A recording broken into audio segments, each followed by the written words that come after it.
Hello, എല്ലാവർക്കും നമസ്കാരം. അറിവ് എന്ന എൻ്റെ പുതിയ വീഡിയോയിലേക്ക് എല്ലാവർക്കും സ്വാഗതം.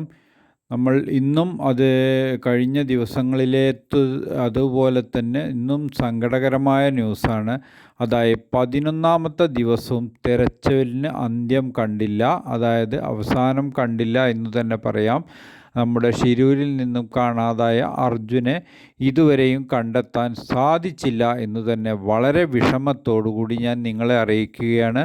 അതായത് ഇന്ന് സ്കൂബ ഡൈവിംഗ് ടീം പലതവണ ഡൈവ് ചെയ്യാൻ നോക്കിയപ്പോഴും അടിയിൽ കൂടെയുള്ള ആ അടിയൊഴുക്ക് ഭയങ്കര ശക്തിയിലായതിനാൽ അവർക്ക് ഡൈവ് ചെയ്യാൻ സാധിച്ചില്ല എന്ന് തന്നെ പറയാം. അതുകൊണ്ട് ഇന്നും പരിശോധനകൾ വ്യക്തമായി ഒന്നും വലിയ മുന്നേറ്റം നടത്താൻ സാധിച്ചിട്ടില്ല എന്ന് തന്നെ പറയാം. അതായത് നാളെ പോണ്ടൂൺ എന്ന് പറഞ്ഞ ഒരു സംവിധാനം ഗോവയിൽ നിന്ന് കൊണ്ടുവരുന്നുണ്ട് എന്ന് പറഞ്ഞു.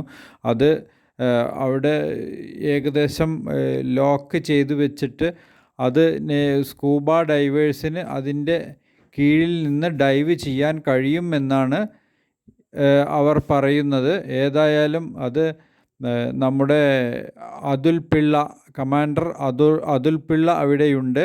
അദ്ദേഹം പറയുന്നത് ഈ പോണ്ടൂൺ എന്ന് പറഞ്ഞത് അവിടെ എത്തിയാൽ മാത്രമേ അത് അവിടെ ഉപയോഗിക്കാൻ പറ്റുമോ അതോ എങ്ങനെ ഉപയോഗിക്കാൻ സാധിക്കൂ എന്ന് പറയാൻ പറ്റൂ എന്നും അദ്ദേഹം കൂട്ടിച്ചേർത്തു. അത് മുൻകൂട്ടി ഒന്നും പറയാൻ കഴിയില്ല എന്ന് തന്നെയാണ് അദ്ദേഹത്തിൻ്റെ വാദം.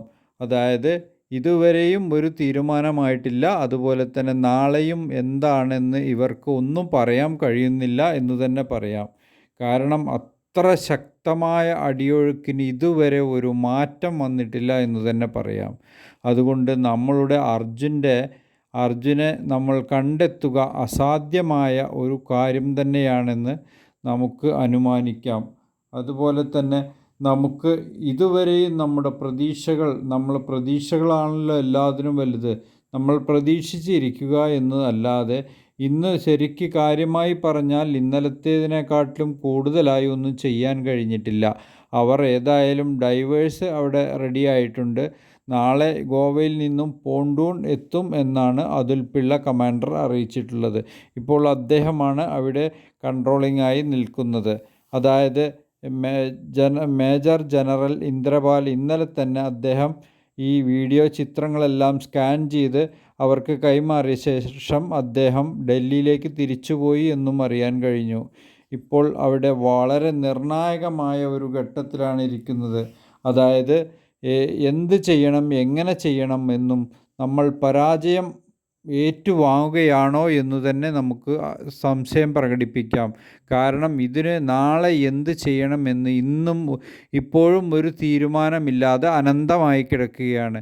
ഏതായാലും ഇത്ര ദിവസമായിട്ട് 11 ദിവസമായിട്ട് ഒരു ട്രക്കും ഒരു ജീവനും ആ ട്രക്കിനുള്ളിൽ കിടക്കുന്നത് കണ്ടെത്താനായില്ല എന്ന് പറഞ്ഞാൽ നമ്മുടെ സാങ്കേതിക വിദ്യ ഒട്ടും വളർന്നിട്ടില്ല എന്ന് തന്നെ പറയാം. എന്താ ചെയ്യുക എന്നറിയാതെ ഇപ്പോഴും അവർ ഒരു ഐഡിയയുമില്ലാതെ അവർ എന്ത് ചെയ്യണമെന്നറിയാതെ അവർ ആകെ അങ്കലാപ്പിലാണ്. ഏതായാലും നാളെ എന്ത് ചെയ്യുമെന്ന് ഒരു പ്രതീക്ഷയുമില്ല. നമുക്ക് ഇതുവരെ പ്രതീക്ഷിച്ച മാതിരി തന്നെയേ ഉള്ളൂ. ഏതായാലും എൻ്റെ വീഡിയോ ഇഷ്ടപ്പെട്ടവർ ലൈക്ക് ചെയ്യുക, കമൻറ്റ് ചെയ്യുക, സബ്സ്ക്രൈബ് ചെയ്യാത്തവർ സബ്സ്ക്രൈബ് ചെയ്യുക.